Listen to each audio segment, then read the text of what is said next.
Welcome to the unHoly Bible Study podcast. Today, we're going to be looking at a story that I would think is familiar to many, many people. The story of Abraham and what's often called the binding of Isaac, the time that Abraham is told to take his son and offer him as a burnt sacrifice. My name's Evan. My name's Scott. We're both Baptist pastors, and this is our podcast about the Bible. But you don't have to worry, because we're not trying to save your souls. We won't be telling you what to believe or how to behave, and we promise never to invite you to church. We just like to talk about the Bible, what it actually says, where it probably came from, and how it's been understood, or not, by different people in different times and places. This is your warning, though, especially if you are or have been a person of faith. For our purposes, the Bible is not a sacred text. During this podcast, we'll be treating the Bible more or less like any other book. While you're here, there's nothing you have to believe, there are no beliefs you can't question, and there are no questions you can't ask. Welcome to the unHoly Bible Study Podcast.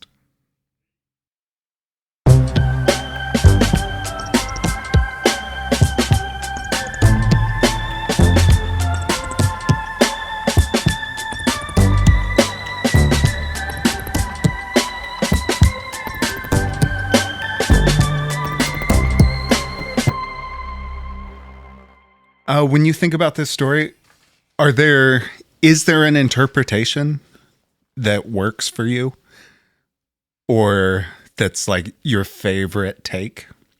Either, like, we've just been listening to songs inspired by the story. There's 1,000 paintings about the near sacrifice of Isaac, and then 1,000 million books. I don't know how many books have been written about it. Is there a take that guides you on it, or that you think really nails what the story's about?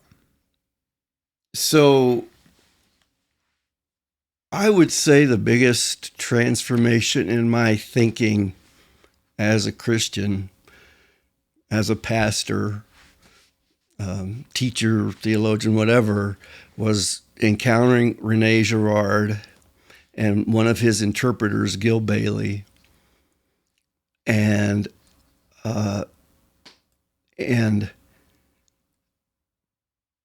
just in a snippet, would Abraham have thought the voice of God calling him to sacrifice his firstborn, would that have been shocking to him?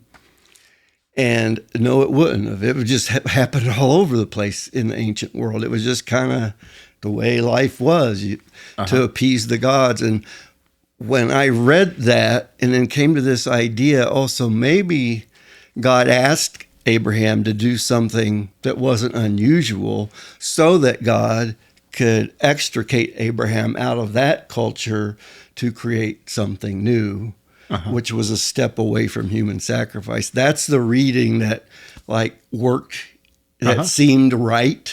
Yeah. Because the way I grew up with that text, and I heard a ton of sermons, it was used in such a manipulative way to talk about, how much are you willing to give up for God? Yeah. That you have to be willing to make sacrifices, even terrible sacrifices, maybe even do things that anyone else would say are terrible things, if God says so. Yeah.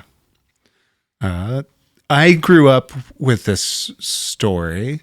So I remember probably second grade. I remember being in a Sunday school class, and the Sunday school teacher, I don't remember his name, so I can't put him on blast. He's probably not still alive, but I can picture his face so vividly. But I remember he had our second grade class. He said, "How many of you have a pet at home?" And we raised our hand. We did. I had a dog. And he said, imagine, I want you to imagine that God says you have to kill your pet, that you have to take a knife, and kill it. How would that feel? And I have this visceral full body memory of imagining myself doing that, to this dog that I loved very much. I remember how like devastating even imagining doing that would be. And then, of course, for years after that, I heard the same sermons you're describing. Like, what are you willing to give up for God? Could you do what Abraham did? And I was probably, I don't know that those things ever sat really uncomfortably with me beyond that, like first visceral, I'm not sure I could or would do that. But probably my first encounter with this story that was really meaningful was in a philosophy class in college, where we read, it was like an introduction to existentialism. And one of the books we read was Kierkegaard, Fear and Trembling, which is a book-length interpretation of this story. But the conversations during our conversations, or like the lectures before or after we read the book, I don't remember. Like Kierkegaard's take is pretty singular and unique, maybe in some ways, but we talked about like how everyone else had read this story. And that was when I first realized that, Christian interpreters and Jewish interpreters had never agreed on what this story meant. Like I had grown up hearing evangelical preachers say, this is what it means. Like it means you need to be willing to make sacrifices for God. It means like it's a type of foreshadowing of what Jesus would do, as like becoming a substitution for the sacrifice we owe God. And then all of a sudden, I was reading these other interpreters and hearing that nobody buys that. Like that is not a satisfying interpretation of this story to anyone else. So it was like one of those moments where it was like a whole new world was opening up in front of me. So our last episode, we looked at Hebrews, Hebrews 9, and then when I started looking at this text, I remembered that when my pastor preached on this story, he started with the Hebrews interpretation of it.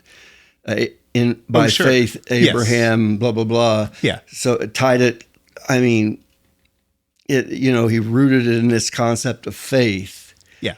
So deeply, and then our pioneers who've gone before us, pioneers of faith.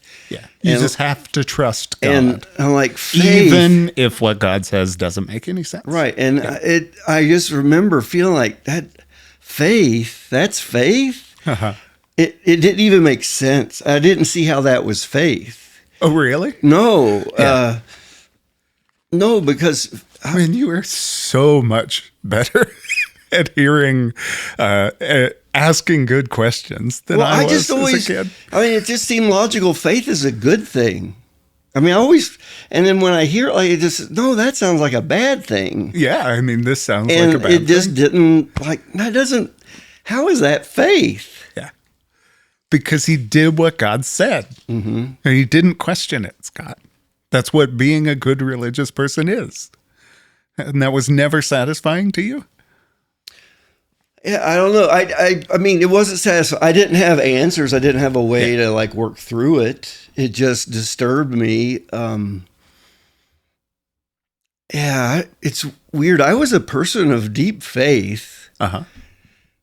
And I mean, the first time anybody ever said anything about seeing, I think you were called to the ministry was when I was 9 years old, and I had an aunt who was on her deathbed, and one of the last you've mentioned that. So people saw that in me. I was a person of deep faith, but in my church there were just so many things that didn't feel right. So today we're talking about this has got to be a contender.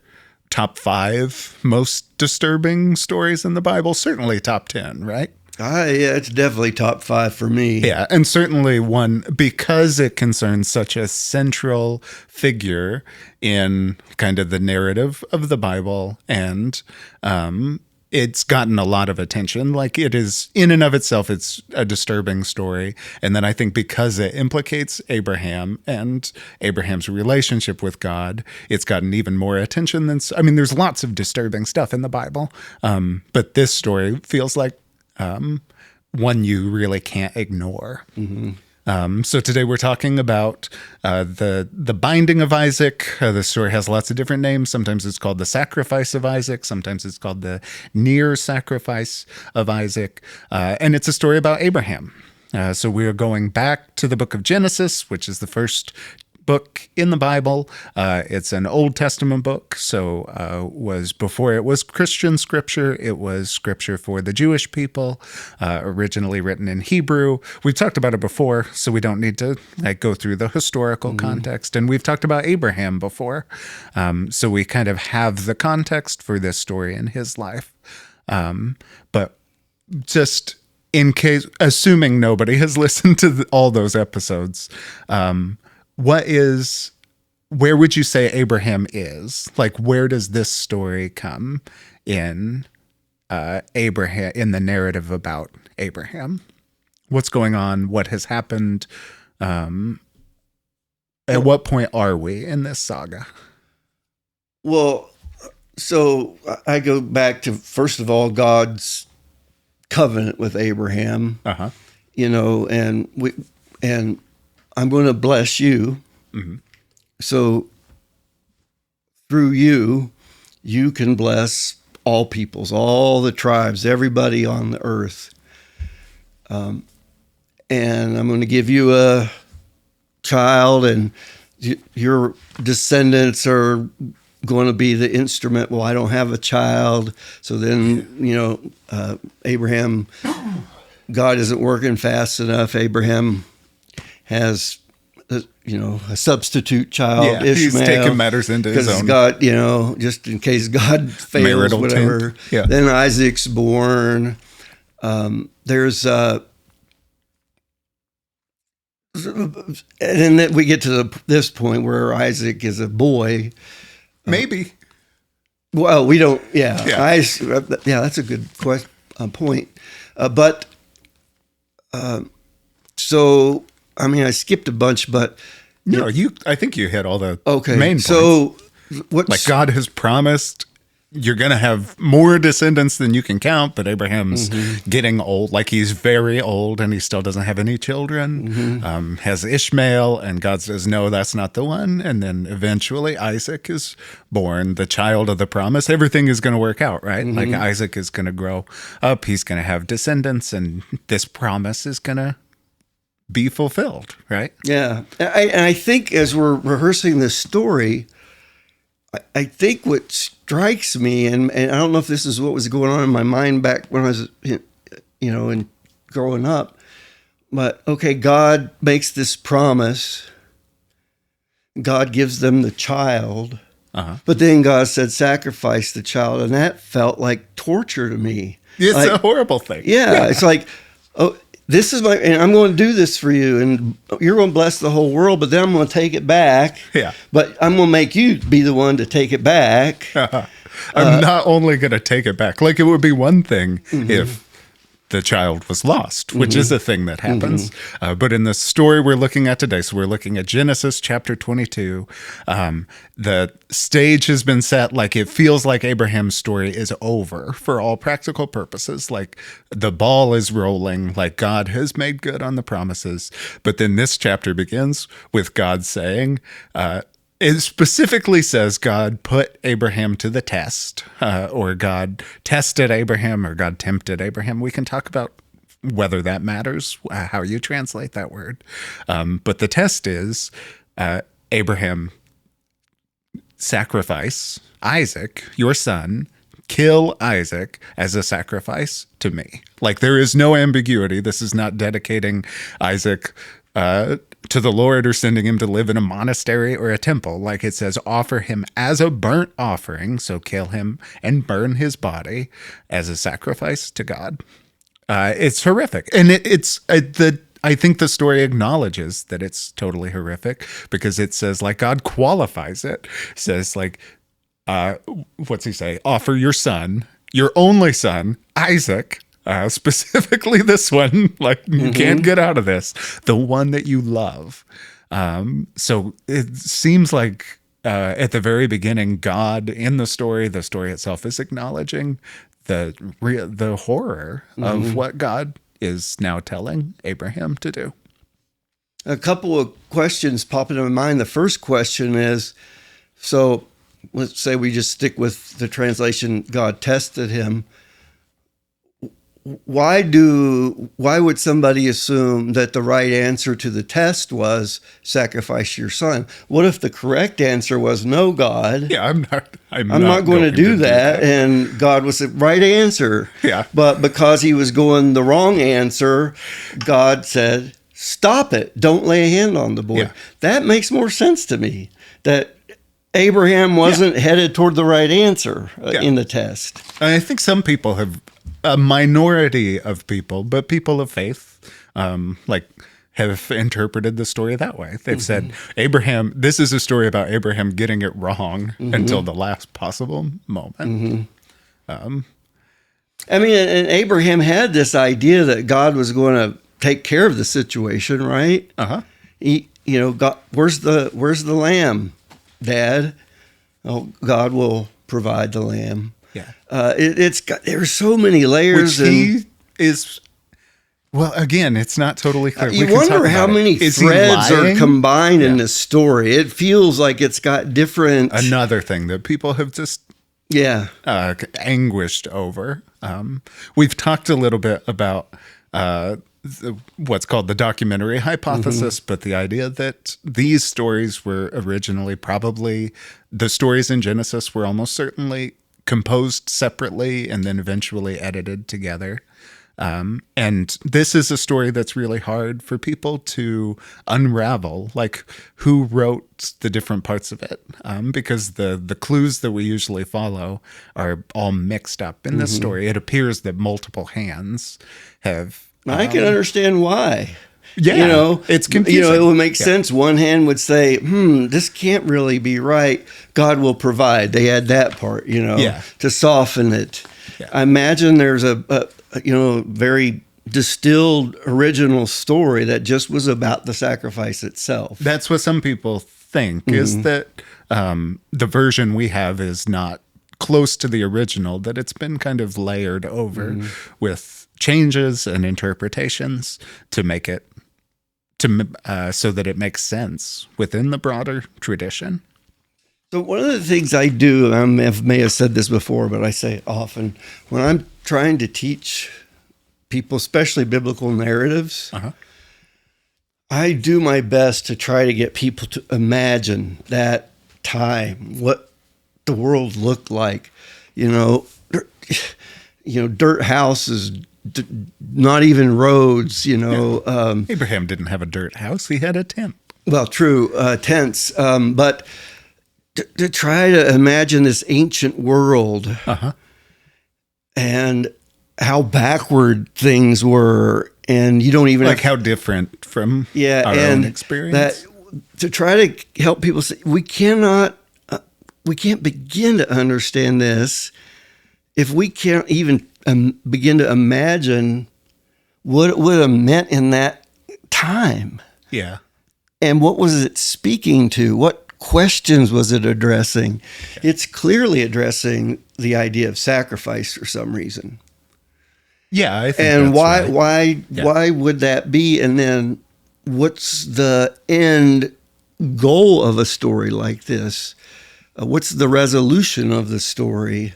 What's the lesson? What's the moral? Because that's the way these stories functioned, and these stories were focusing on the deepest human questions of the ancient people. Yeah. I mean, what do you think those questions are in this story? One of the things I've been thinking about is how many. Maybe, and this is kind of even where I started, like how many songs have been written, or several songs, many stories. Like this is a story that's been retold over and over again in different art forms. It's a story. There's paintings, like it's a really important scene in religious art. Like it's reproduced in independent paintings. It's often painted like on the walls of churches or on altars.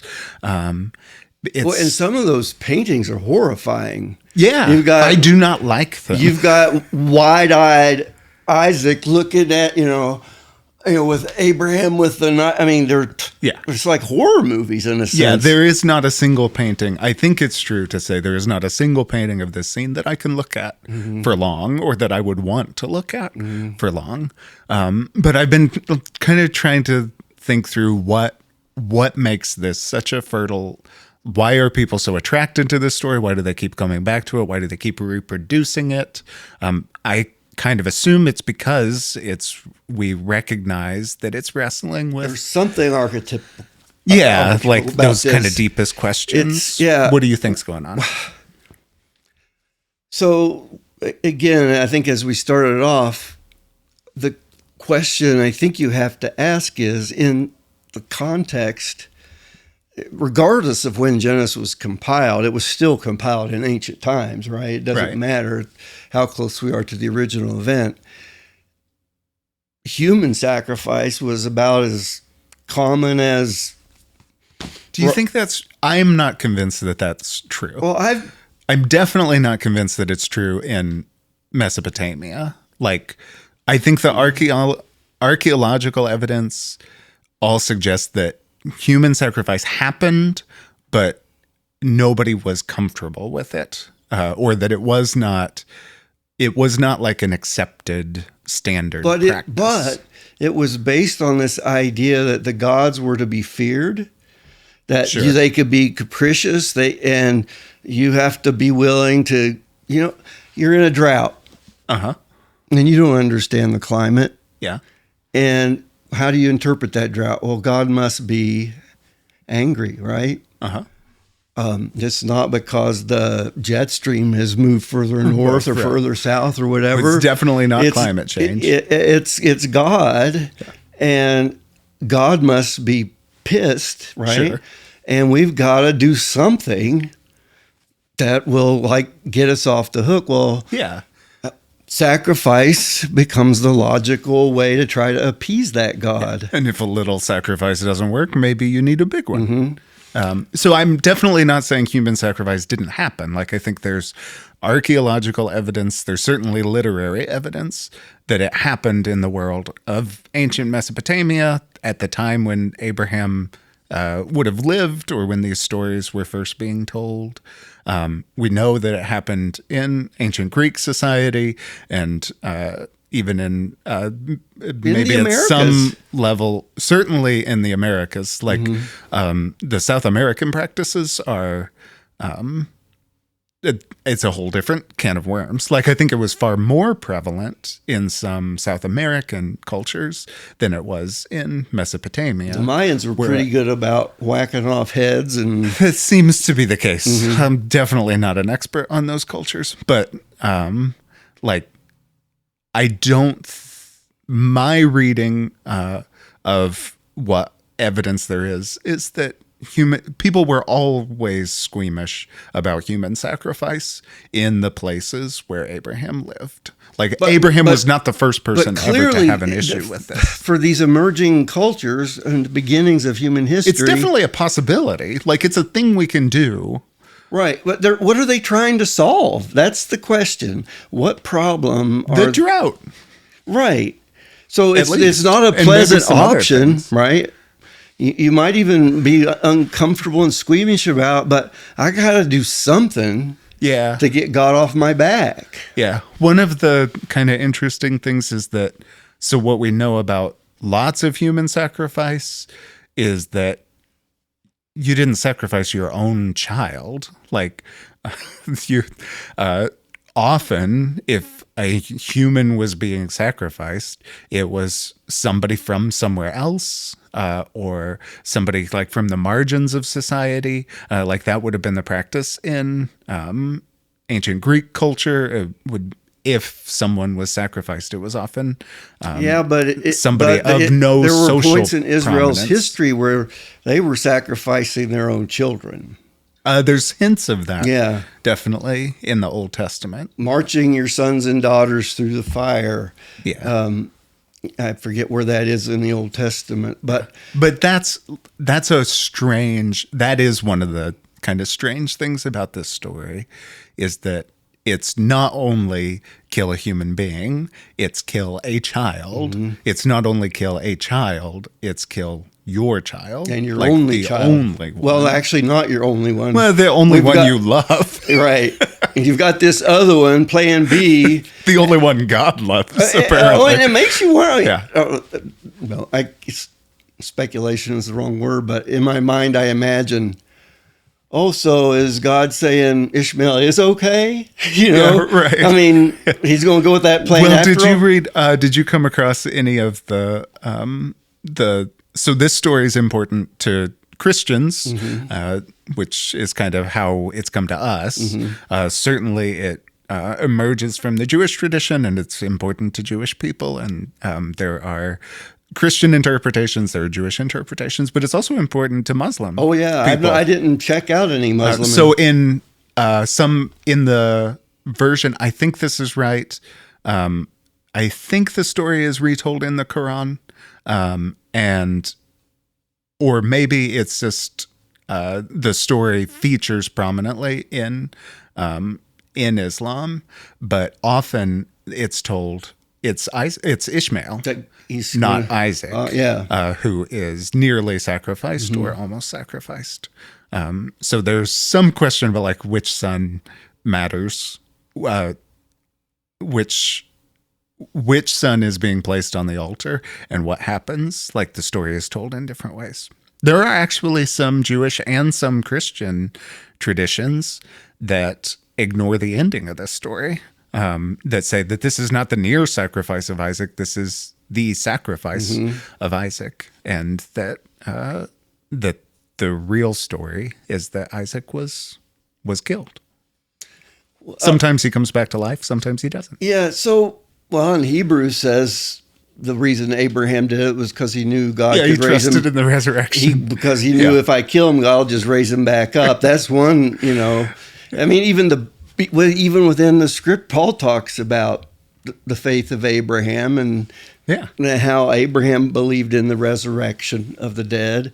I mean, that's one way to solve it. But again, in the most ancient, Not so satisfying. in the most ancient, primitive context of the beginnings of human society and these impulses, it is a religious impulse, first of all. You're dealing with the gods.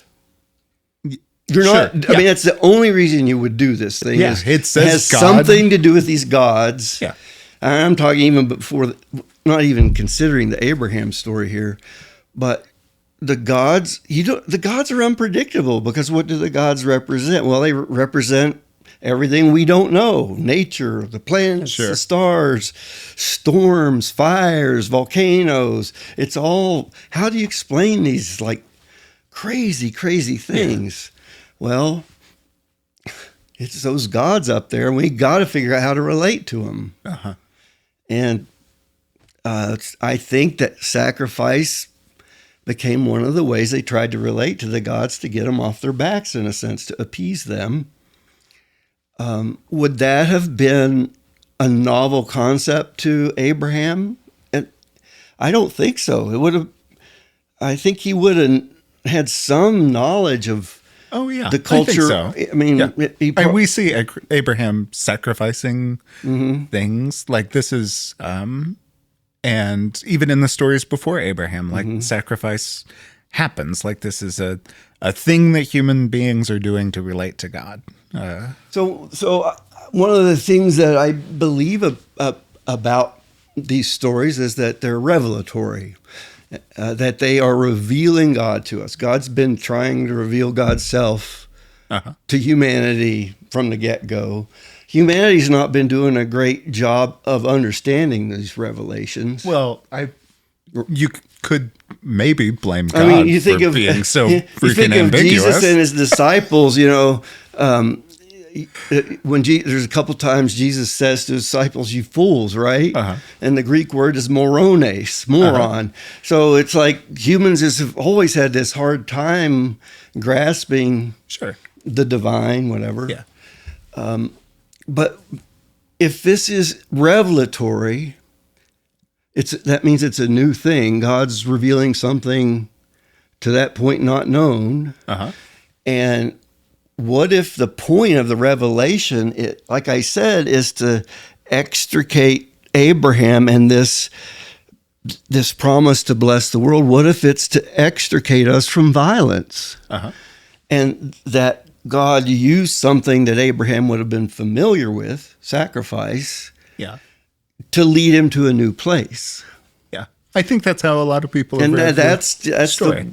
It makes From outside the tradition, I think you are immediately going to ask the question, like, why would God do it this way? Like, there have to be better ways. But if that's Yeah. like standard operating procedure in the ancient world, It's God. Like, what about stone tablets? Like anything. Like, God has all sorts of ways to communicate. And this does not feel like the most efficient or effective way. Like, so why doesn't God just fix things from the get-go? Why, after I Adam think and Eve, it's a good question. after Adam and Eve, why didn't God say, okay, you messed up, let's try this again, I'll give you another chance? Yeah. I'm just saying. These are, again, because it's wrestling with these deep archetypal problems, there is a thread to these stories Sure. that I think we have a hard time grasping because we don't understand what these stories are coming out of in early human history. Yeah, I think that's And I do true. think it makes and as a sense. person of faith, I can make my peace with that. And I think I have made at least some level of peace with that and will continue for the rest of my life. But it's hard. It is not hard for me to understand why that's not satisfying to other people. Oh, no, I understand. But how do I get Because clearly what happens in this story, it undermines the institutions in some ways, and it supports them in others. Mm-hmm. So you could read this story and think, this is a rebuke to the idea of human sacrifice and especially child sacrifice. Well, there's a line you could in also there read this story and that's say, emphatic. like, God needs blood. Mm-hmm. Yeah. But there's a line in there. It's don't lay a hand on the boy. So Abraham has the knife, right? He's ready to do the deed. And it's like, stop. It's that kind of a message. Yeah. Well, it's not a stop because you passed the test. It's a stop because don't You're do about it. to do something really crappy. Here's a if you've got to kill something, here, let me put something in the thicket for you over there. We got to interrupt this deed. That makes more sense. I mean, would God really ask that of somebody? Genuinely? Because just God wanted to torture you to see how far you'd go?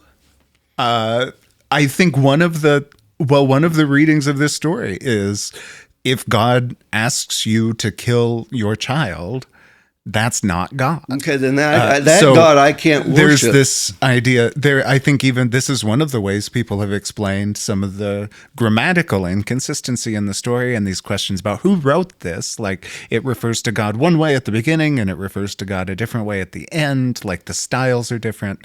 And one of the readings of the story is at the beginning of the story, some false god tells Abraham to kill his son. At the end of the story, the real God tells Abraham, stop what you're doing. And that's the God you should listen to. You should ignore the God from the beginning. And this is a moment of one of the things we see in the story is that Abraham can't always tell the difference. Mm-hmm. But thank goodness, when it actually mattered, he listened to the right voice. And that makes sense because God is revealing a brand new thing to Abraham. It's a great reading. It's not a clear reading, and it's not the reading that most Well, so the reading that people of I faith grew up have with, chosen. and I think we talked about this before we started recording, this text has been psychologized. It's been used to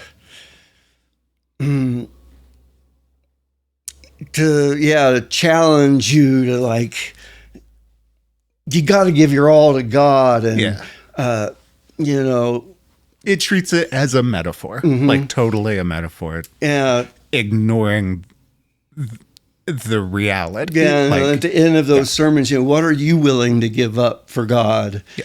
And, you know, come forward today, and maybe you don't have to tell everybody what you're giving up, but you know what you're giving up for God. And and I don't know, it didn't work for me. That was not what, like, pricked my conscience. I think the story is horrifying, and I think it's meant to be horrifying. And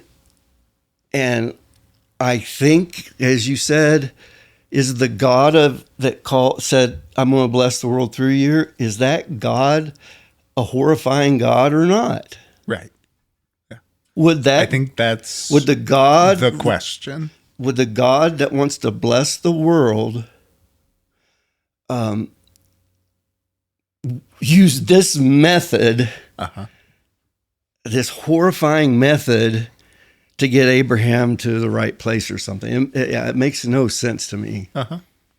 I think one of the big questions is that this story is asking, and I'm not sure it answers, is whether this was a reasonable thing for God to ask. Like, if God really asked Abraham to do this and didn't stop him, would that have been within God's prerogative? Like, is that the kind of universe we live in? Is that the universe that God created and sustains? Well, that version of God isn't. I don't want to have anything to do with that, because I don't either. I wouldn't ask my own children to do something like that. No, to prove their love for me or anything. But you're not God. Well, so why is that's where it blew my brain. Yeah, you know, God's asking me to do something that I would never ask. That is morally reprehensible to me. Yeah. So there has to be an answer to this, an interpretation of this story. That, to me, that the God here, I think back to Genesis 1. It's a nonviolent creation story.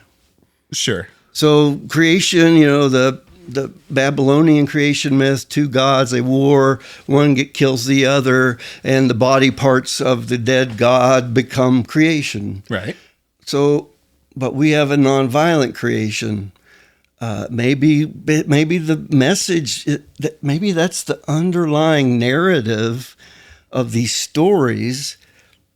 And if you read it in a narrative arc, it makes sense that it would be part of that, helping us to step away from violent ways. I think you can read it that way. I don't think you have to.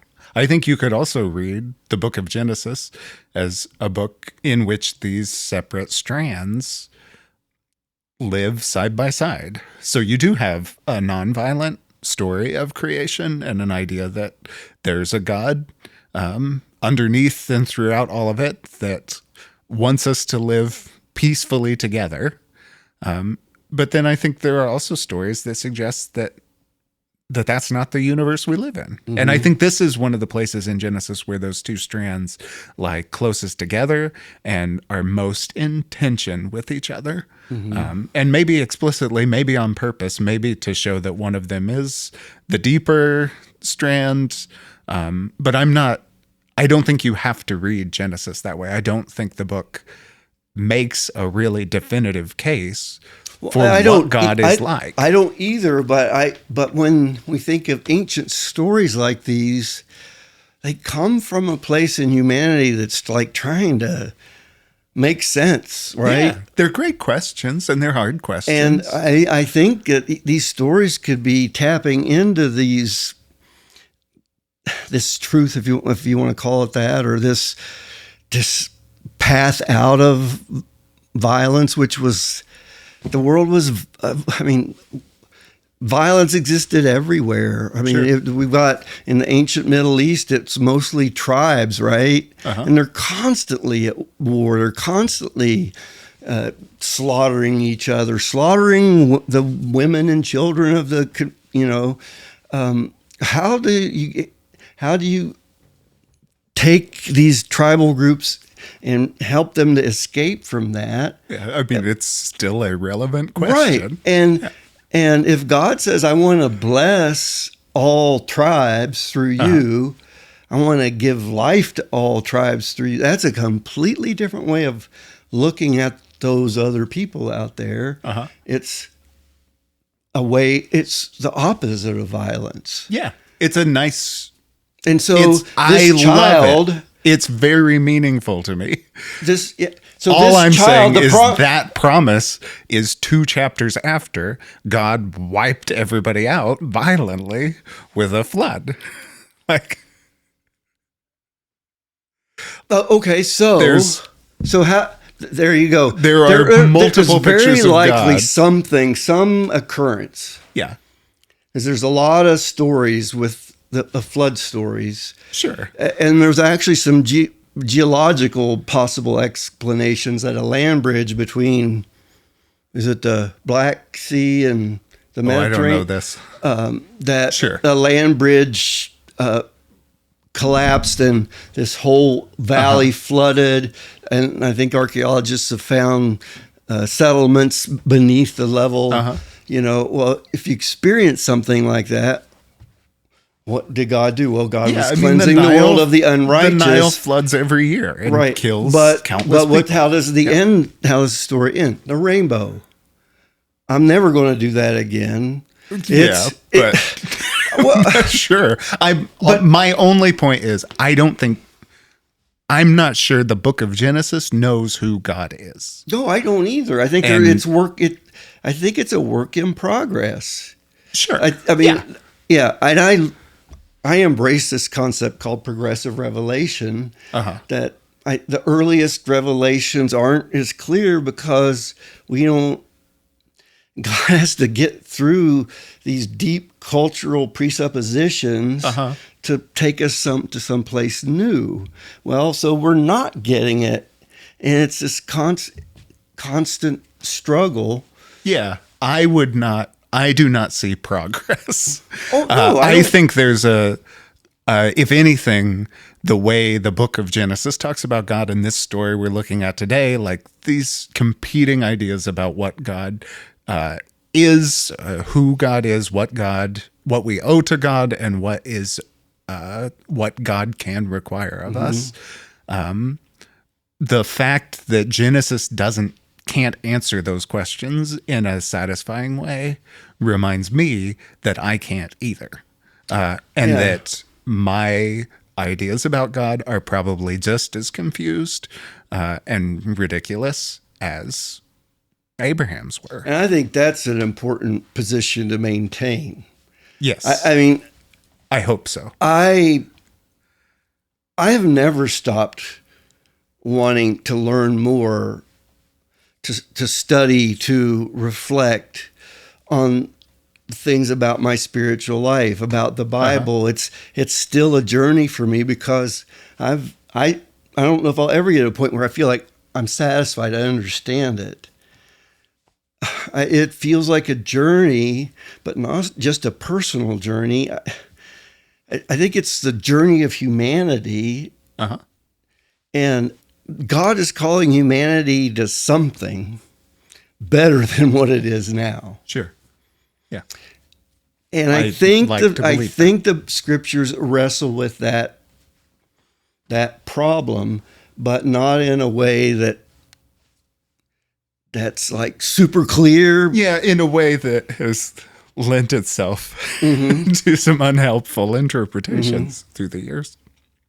There's a lot we can talk about, a lot we will talk about, but let's take a break and then look more closely at the text. Sounds good. Cool. I'm getting all agitated. We're back. Take it or leave it. For me, is this a hard one? No, I take it, but because it's so central to the way I work through my own theology. Yeah. To me, it's like a key point in the redemptive story. Uh-huh. And it's because of where it ends that it's redemptive. That makes sense to me. Mm-hmm. This is a take it for me, maybe it's for similar reasons, although I might just say because it's cool. Mm-hmm. I think it's one of the, it's such a, I think of it as like a spooky story. I think of it as, maybe similar to what I said last week. Like, I think this is, if you're throwing darts, like this is getting close to the bullseye. Like, I don't know if it's there, but it's asking the right questions. It's answering them in a way that's compelling and creative. So here's a question that just popped into my mind. So this one can stay. We're both take it. Unanimous. So in the idea of atonement, how we're saved, redeemed, right? The way I grew up was what's called substitutionary atonement, or more specifically, penal substitutionary atonement. And the premise is we deserve to die because we're awful sinners, right? Right. I've heard that and before. Then, Nick's going to tell you to stop touching that. And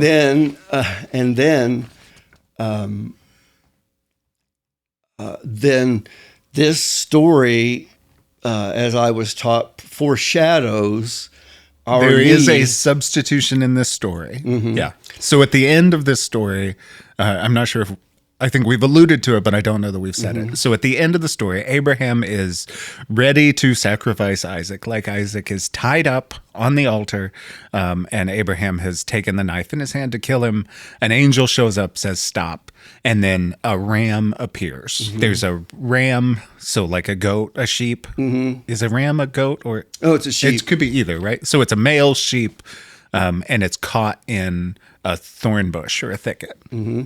And Abraham substitutes the ram, sacrifices the ram instead of Isaac. But the logic of what I learned doesn't fit here, because the reason we deserve to die is because we're guilty. But Isaac was an innocent. You think? So wait, why? Says who? Well, kids are terrible. Okay, so that's why you certainly annihilate your son because. Did you grow up learning that a child wouldn't have been guilty? That a child would have had nothing to atone for? Well, because I don't think that's what I was taught. Maybe God wouldn't hold it against a child had all these who exceptions wasn't, because if children died. The age of accountability. Yeah, so that's the way we work through certainly it. Heard about that. Like, a question every evangelical kid asks at some point, I think, is what if a kid dies before they get saved? And the answer is usually something like God makes an exception for children who aren't old enough. Extra biblical theology, right? Yeah, we have to.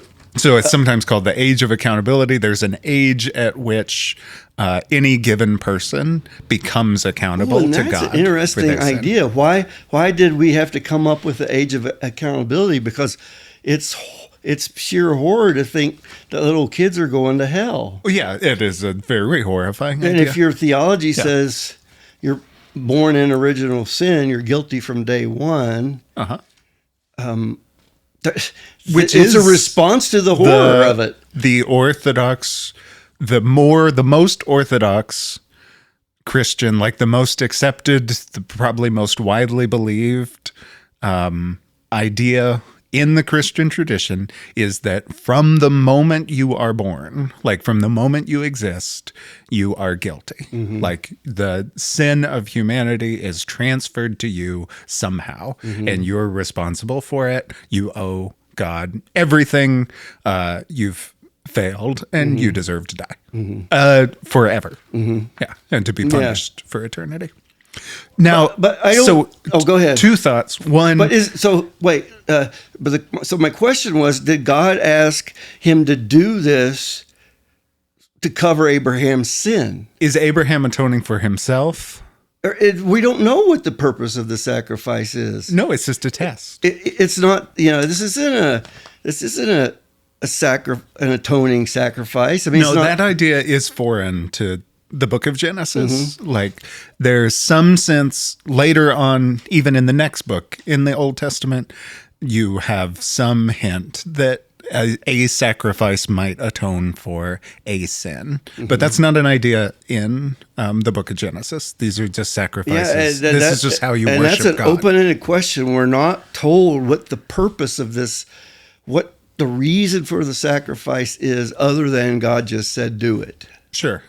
Yeah. There's no explanation. Well, I want you to do this because. Just do it. And he does it. Yes. And then God, or the angel of the Lord. But the explanation is it's a test, right? God wants to see if Abraham will do it or not do it, depending on how you read the word. Let's talk about that, because the translation is interesting. Is it a test or is it a temptation? But two thoughts about Isaac and whether he, deserved to be sacrificed. And I'm not saying he did.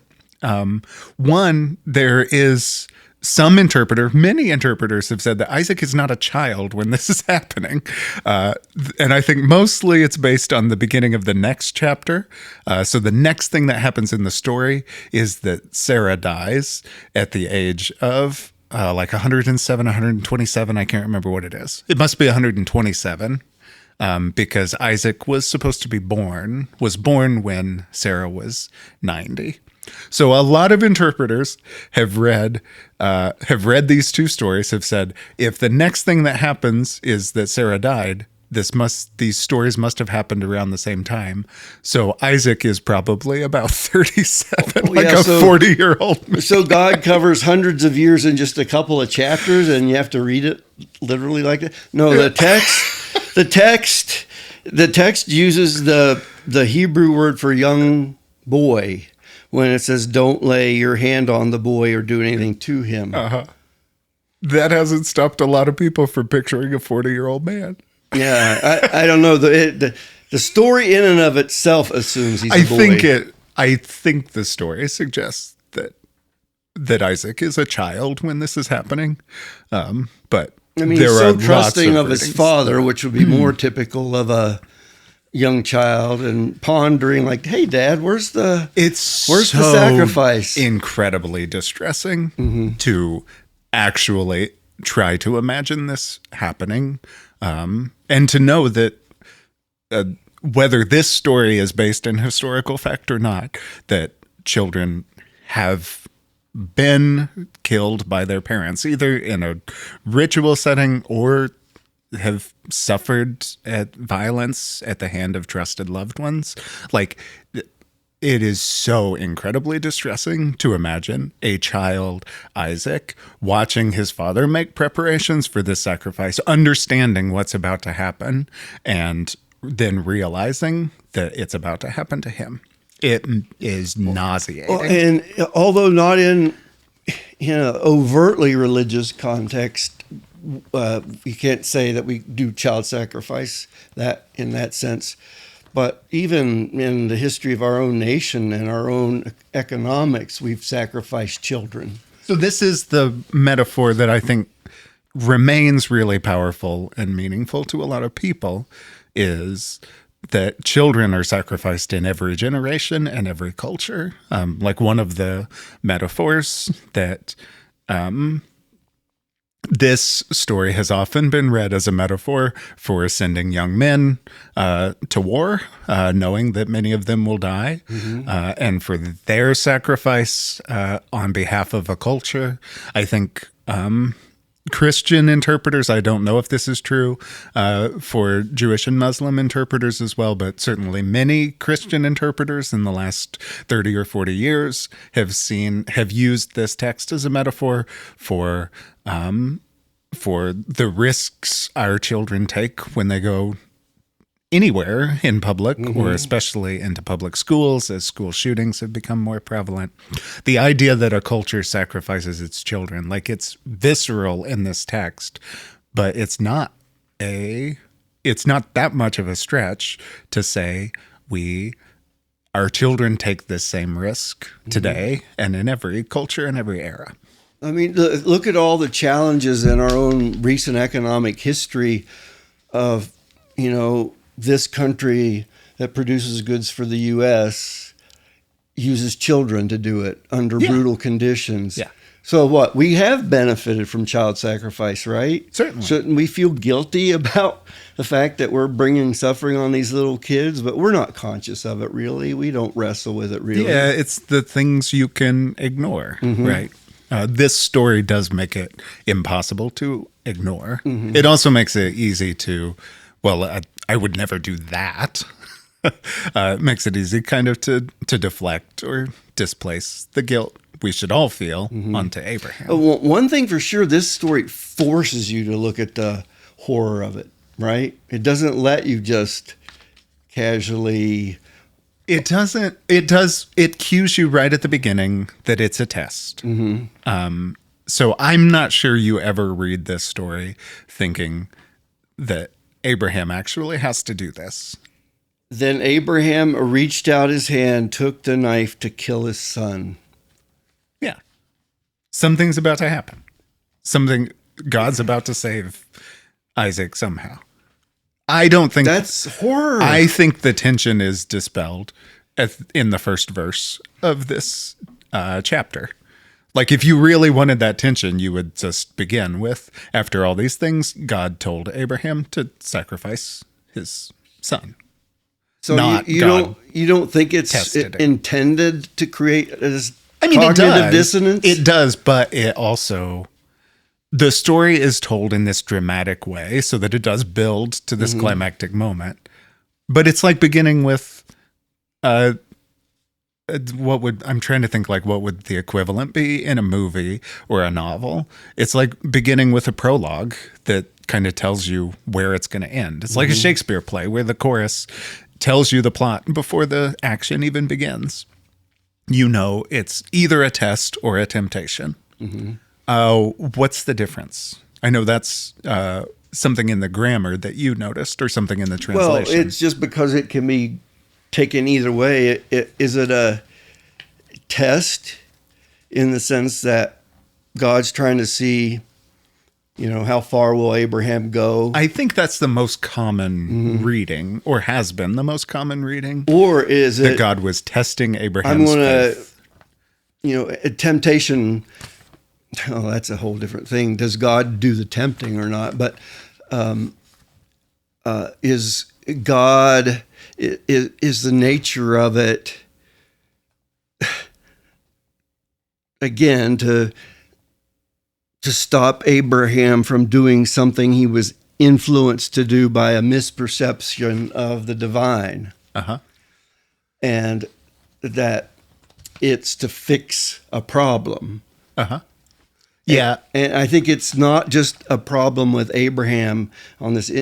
I think it's addressing this profound cultural problem that humans have had, that we lean on violence to solve our problems. So do you like if you were translating it, would you say temptation? God tempted, yeah. I mean, I like that reading better. Like, Abraham is tempted to do a terrible thing, which he should never have even considered. Another meaning is to prove. Sure. And it does, and that can be create a kind of ambiguity. To prove what? Well, to prove that prove that Abraham is such a faithful follower of God. But because he followed God, he was able to journey out of the child sacrifice. So there's multiple ways to read, even if this is a test. I can't land on that place. So where God just... It could be a test. Does Abraham love God more than Abraham loves the promise God made? Like, is Abraham willing to sacrifice his son and the promise because God said so? Like, that's the worst test, right? Like, that God looks the worst, if that's what this story means. Well, it's so bizarre. Why does God choose Abraham? Because he's a righteous man, right? Sure. So he's already, Abraham's already demonstrating faith. Now, what really ticks me off about this story, and what almost makes me want to leave it, is at the end. So after the test, God says, like the postlude, or like the end of this story is, and God said, now that you've passed my test, I'm going to do all the things I promised to do twice already. Yeah. Which is just BS. Like, at that point, Abraham's got to be thinking, there's got to be. This is not reliable. Like, you promised that before. Like, how do I know this is evidence of how ancient Israel was trying to make sense of this story. Why is this story part of our tradition? We got to fix it. Some scribe, now I'm going to make some scribe, copying his scrolls like, surely, nah. It was like, I just went through this harrowing ordeal, and all I got out of it was a promise that God made 50 years ago. I think there's another reading of test, just to, like, circle back on this. I think the other test is about trust and faith. Like, that's another way to read it. And I think that's how Kierkegaard reads it, which is the test was, does God is testing to see whether Abraham trusts God to fulfill this promise, even if it looks impossible. So does Abraham trust the promise no matter what circumstances he's facing? And he already failed one test, right? Yeah, like, I think it's the idea, Ishmael is a fail. Yeah, Abraham has not always trusted that God would actually make good on this promise. And I'm thinking, which plunging the knife would have been a fail. That's what it had to have been a fail.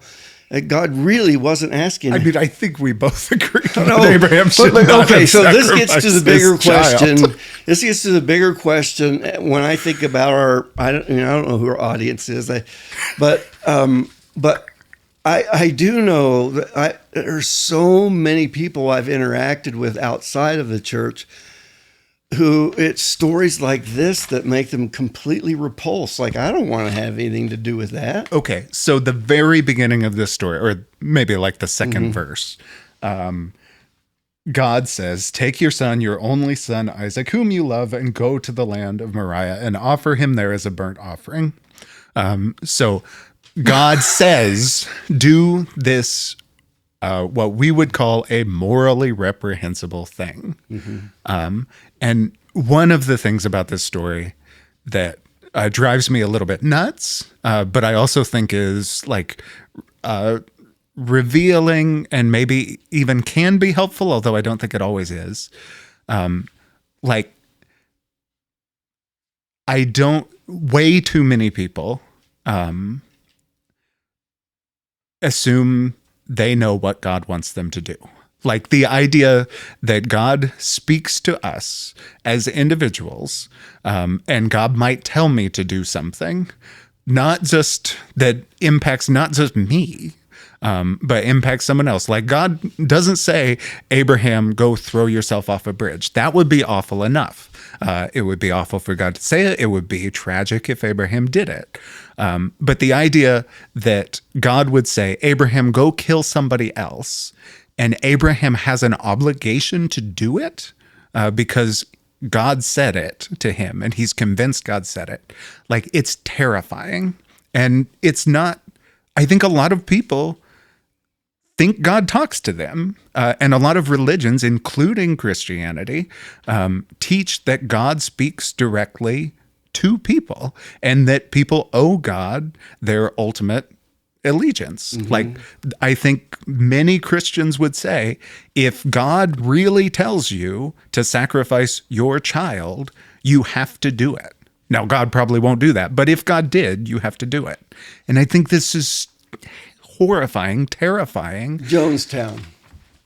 There are countless examples. I saw when that happened. I saw at that time saw the pictures of the bloated little children lying on the ground that the Horrifying. parents killed before they killed themselves. So I cannot accept any religion or any practice of faith that would accept this. Like, and in some ways, I think it's maybe the place where I'm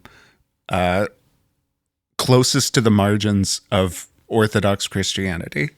When I say, like, if God speaks to you, you should remain forever skeptical of it. Like, you should, if you think God told you to do some things, one, you should never trust it completely. And if it might hurt someone else, you should not do it. Like, you should risk disappointing God before you risk hurting someone else. And I think this is one of those stories that could illustrate that, but doesn't necessarily. It also illustrates that, well, maybe this is proof that when God speaks to your heart and tells you to do something, you should do it no matter what.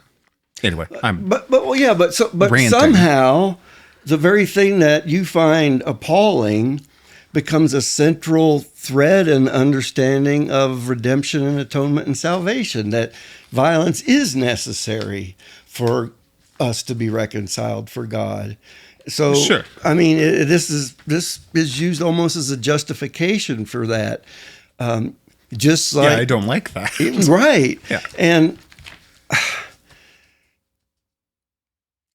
I think that warps people. I mean, you deserve to die. Is that the message, really? Well, actually, asking it that way sends my brain two different directions, because on the one hand, you've got like this idea of guilt, and do you deserve to die and be punished, or be punished by God because you haven't lived perfectly, which is an unhelpful, horrible idea. There is also the fact that all of us die, and none of us really get to choose. Most of us do not choose when and how it happens. So I think there's like, deserve is not necessarily the word I would use, but all of us are obligated to die. Right. But the idea is let me fill it out then. We deserve to die and go to hell and suffer eternally in the flames, and Well, yeah, that's the implication, that we all deserve that. yes, Solitary horrifying possibility. right. And that salvation is being Freedom spared from that. Yeah. Yeah. But is that the message, really? That's what we really deserve? I mean, I don't see that message often in the Bible. I certainly No, I think of the Psalms, even if I make my bed in the depths of Sheol, your spirit is there. What? No, God is pursuing us to hell, not sending us to hell. God's forgiveness. Again, there's so many Old Testament Hebrew Bible passages where God is a forgiving and merciful God, period. And you don't need to do some sacrifice to access that forgiveness. That's just who God is. But I think human beings have tried to figure out ways to relate to God that are just awful. They often And I don't know why we come up, why we think it requires a death to be reconciled to God, when God can just say, I forgive you. Yeah. I don't think. Why do we tie forgiveness to... I think this has to do more with, and maybe I've even said this we might have even said this in our last episode or talked about this. I think this has so much more to do with our trying to understand our place in this particular universe, rather than, like, I start there, which with human beings living in a world that they cannot predict, where violence and suffering happen, and trying to understand what kind of God would have created this world, and how we should relate to a God who made a place like this. And I think starting there makes it easier to understand why we came up with so many crazy answers, because our lives in this world are hard to make sense of. Like, and especially when you think about 2,000 or 3,000 years ago, when life was much more, like you said, was much more unpredictable, when children were far more likely to die before reaching adulthood. And I think I see in all of this people trying to make meaning and understand their lives in a universe that seems totally chaotic to them. I know what your answer is going to be, but have you ever heard anybody say, "What did I do to deserve this?" Of course. Yeah. Deserve what from whom? Deserve something awful from God. Yeah. I deserved what just happened to me, but I don't know what I did. I don't know why. Yeah. So and you'll never figure out why, because there isn't. No, and it's not the right question to ask. Right. But that's the underlying, I think, that's the question people are trying to answer. Yeah, I think that's These right. awful things happen. I had to deserve something, and there has to be a solution. Yeah. But maybe the solution is that to pursue love, forgiveness, peace, the kinds of things Jesus taught. Yeah. Love your enemy. Pray for them that persecute you. Don't repay violence with violence. Yes. And I would personally, like, that means a lot to me. Like, that way of thinking about the world, that the way Jesus modeled is the way we make the world mean something, and our lives within it matter. I do have to admit, it leaves a lot of questions unanswered. Oh, yeah. Like, when the question is asked, what did I do to deserve this? You can say, that's the wrong question to answer. This isn't about deserve. Like, this is just what life is. But people The go there. follow-up It's just they question go is, there. They do, but they've also been taught to go there. But even if you can answer that question, the next question is going to be, why did God make it like this? And if God made it like this, what do I owe God? Okay, and so that you question deserve to is die. not answered. You deserve to die because God said you deserve to die, but God doesn't really want you to die. So God's going to tell you deserve to die, but then come up with a way to rescue from what you deserve. And God's engineering this whole complex, perverted story for what purpose? This is obviously insane. Like, I'm not... that answer doesn't make any sense to me. Right, but we've got But there is still a question. Entire swaths of Christianity that I think are warped because we're reading these stories incorrectly. Of course. But there's not a satisfying... There are better stories than that one. There is not a story that answers all our questions in a satisfying way. And This I is a think go-to story you're left with... I think this story leaves you in a place I'm not horribly uncomfortable with. I'm not horribly uncomfortable with, but I would understand if someone else is. Like, I think part of this story is about a God. Like, I take seriously the beginning of it, like that God is testing Abraham, that God is doing something that does not make any sense to me, and that I don't like, and that I can't understand. Because I think there has to be space in our concept of God for God to be kind of bigger and wilder and less predictable than we want to believe, because that's the universe we live in. So, like, there's a part of me that is like, I can't remember who uses this illustration, but it's meaningful to me. It's like, what do ants think about people? Like, when a shoe wipes out an ant colony and the person never even knows they stepped on an anthill and crushed 1,000 living things. Like, is that how God kind of thinks about people? Like, Well, have you I ever don't- read any books on the is it mythology of possible- ants? They wrestle with this question a lot. well, I think we like to imagine that they do, or we like to imagine that God is as concerned with us as we are with God. And I think there's some. I'd like to imagine that God loves each of us, and that narrative is really important to me. I also like to leave space in my theology and in my way of thinking about the world to remember that God is a mystery I cannot begin to understand. And if I know anything about God, it is only the tiniest fragment of what could be known. And beyond that, there is much that could never be known. And it's a little bit like an ant trying to understand the human behind the boot, which accidentally crushed his house. Anyway, all that to say, like,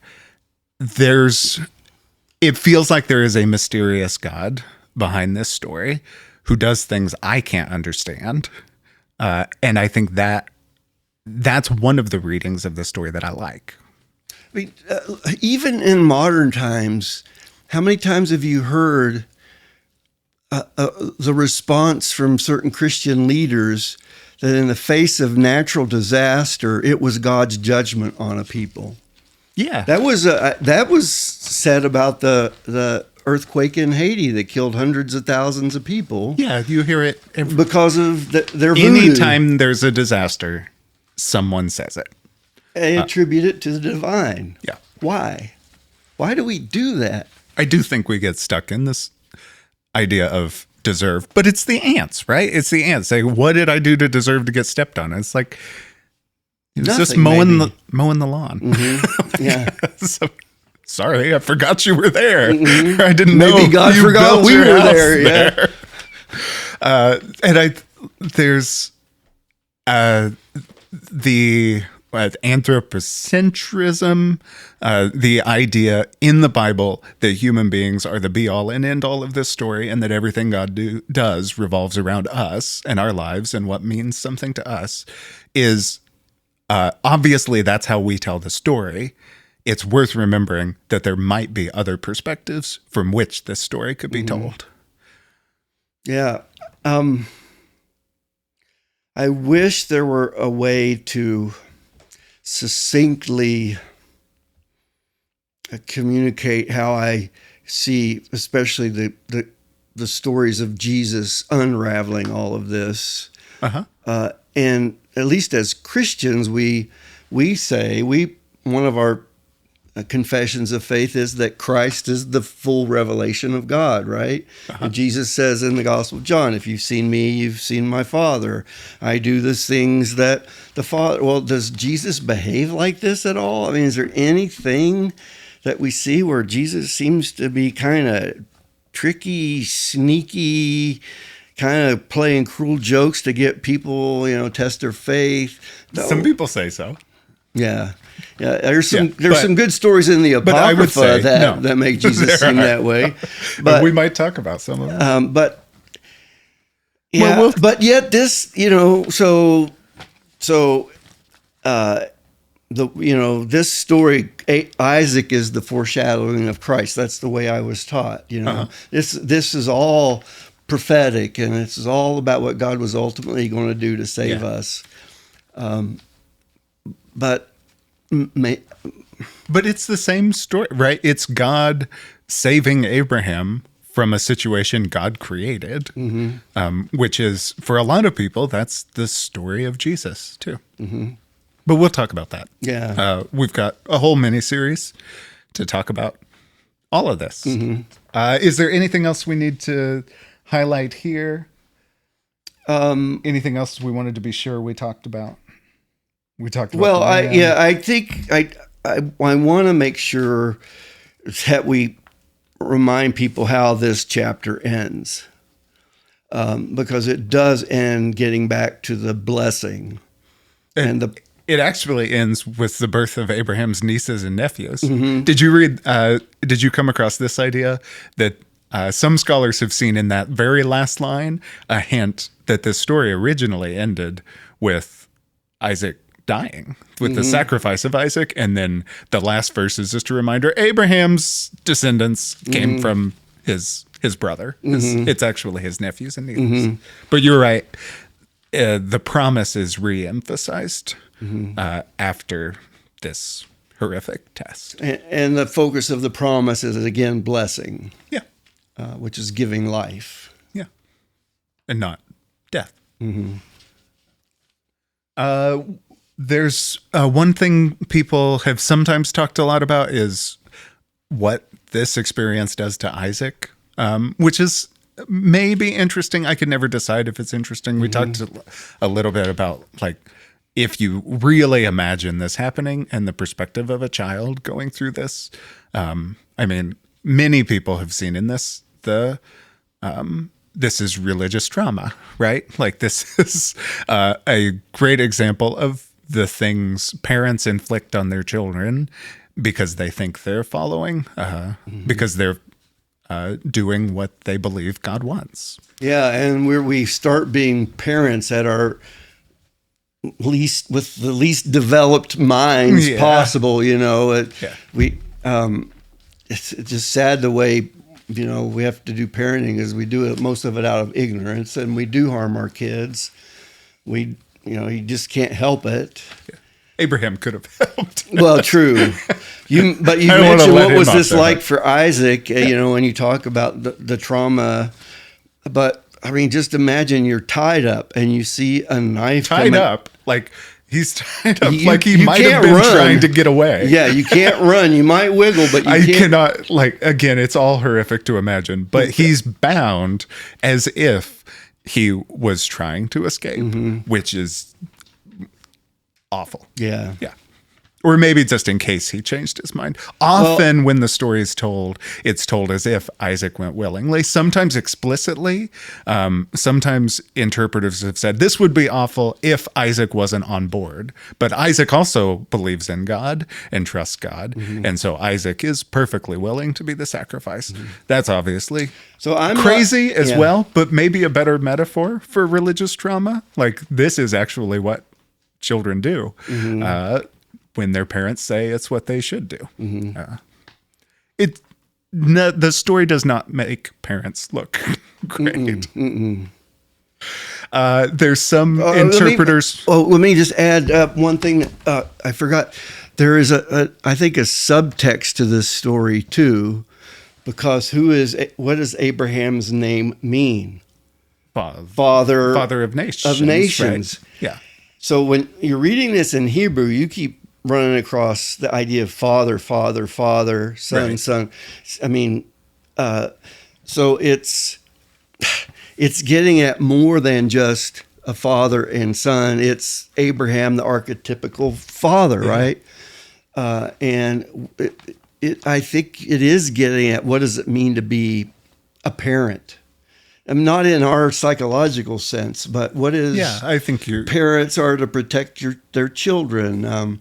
Wolves do a better job than whatever God was asking Abraham to do. There's no wolf that's going to sacrifice its cub. Lions will, though. Yeah, there are animals that. Yeah, you're right. Yeah. But I think you're right. Like, this is part of this story, or this story is partly about what parents owe their children, and what children should and should not expect from their parents. And if the blessing is dependent on your children, it's raising. Which it is. Yeah. Isaac is, for better or worse, Isaac is the meaning of Abraham's life. And here it's kind of placed literally on the altar. There's some interpretation. Some interpreters have said this ruins Isaac, and ruins his relationship with Abraham. They've said he never speaks to Abraham again after this story. I think other interpreters have said he never speaks to Abraham before this story either. Isaac is like a lost generation in these stories. He never does He does practically nothing of significance. He is always kind of a passive character in the stories about Abraham and then in the stories about Isaac's own children. And it's, I think there's something there that feels meaningful to me that no, Abraham didn't actually sacrifice Isaac, but this experience might have made Isaac was metaphorically sacrificed, even if he wasn't actually killed.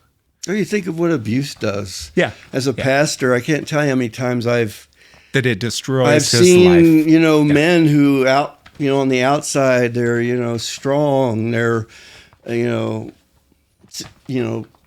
leaders in the community, whatever. But then when they're talking to me as their pastor and I hear how broken they are because of what they experienced as children. Yeah. Yeah. I mean, it's the undoing of so many people.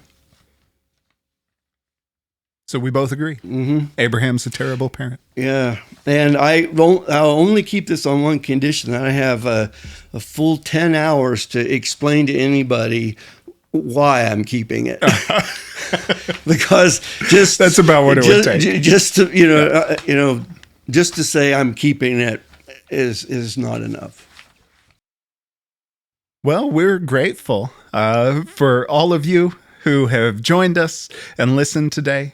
As always, we want to say a huge thank you to Nick Mandog Smith for editing and recording and producing this show. We want to say another huge thank you to our executive producer, Jay Kennedy.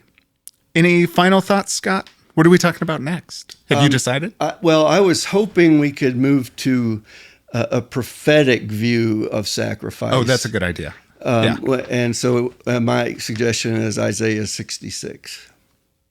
Haven't we talked about Isaiah 66? Well, if we did, then I'll have to find something else. You'll find one. But Micah might be a good one too. Yeah. What does the Lord require of you? Oh, shoot. That's what we should do. Okay. That's a great idea. Okay. Yeah. I think, we've done Isaiah 66. Because we talked about, that's the one with their worm, right? Oh, yeah, you're right. You're right. Yeah.